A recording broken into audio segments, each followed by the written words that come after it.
Well, we're back and it is time to get this little blue beauty all quilted up and ready to go. As you can guess, I'm going to use some blue thread. I'm going to grab some scraps from my floor because that's where they've all been relocated to, and piece together a backing. I think I've got some pieces that are going to be long enough and we'll just kind of piece together to be wide enough. I may add a chunk of yardage in there. Like I know, let me see if I can find one of the prints. I know I've got actually both of these as yardage because I bought them on clearance, one of our clearance sales forever ago, and so I know I have those to work with. And I think this may end up with a scrappy binding. I don't know if a scrappy binding is going to be too much, so we'll see what happens. So I'm going to scrappy some batting together as well. We're just getting all scrappy up in here. So not quite sure what design I'm going to do to quilt it yet though. I think I'm just going to do something simple and geometric, not something graphic or bold or wild or anything. Kind of like how I did for the potato chips, just something to just give it a little bit of texture, a little bit of something, but we're about to the end. So let me start finding some scraps. So I'll meet you over at my sewing machine because we got to piece those pieces first to make a quilt back that's big enough.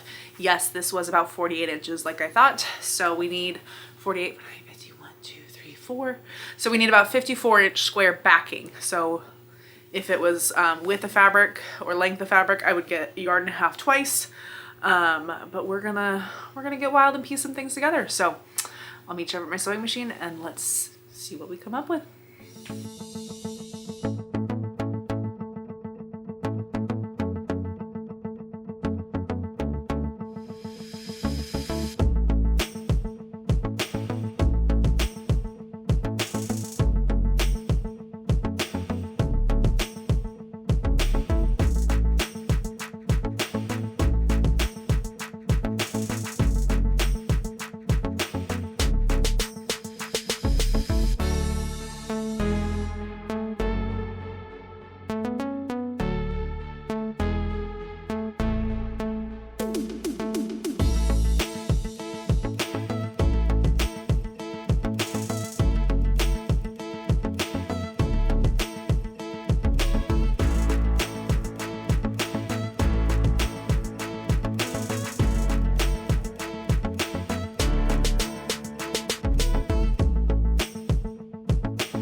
Trixie's here to let you know that we are all loaded in. Hey, don't mess with my ugly bag.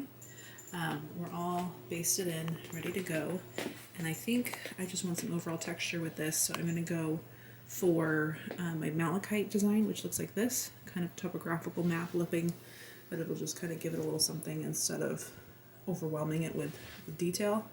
I went back and forth on my thread colors. I knew it was going to be blue. I tried a variegated blue, I tried a medium blue. It didn't look great. So I am doing navy on the top and the bobbin with my crazy piece backing. So I'm going to get this all locked and loaded and give it a go.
made it to the bottom of this quilt, and look, we have not just one set of twinsy looking blocks, but two sets of twinsy looking blocks side by side with each other.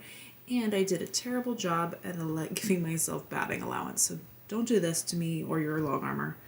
This was so bad on my part. I don't know what happened. I thought I measured it right, but make sure those extra 3 to 4 inches are really there. But now it is time to get this off, trim this up, and then I've already made my binding. I decided to go with the stripey because who doesn't love a good stripe, and it's gonna match this so well. So let's take this off, trim it up, bind it, and reveal it so that we can spin the wheel and find out what's gonna happen in May. Before we reveal it, look how much bobbin is left. Super bobbin chicken over here, and that's after having a big tension issue. And I had to pull out almost my first row. So started with an empty bobbin, ended with an empty bobbin.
Well, here we are wrapping up April with our finished blue scrappy quilt. I don't know if I can even call it the ugly quilt anymore.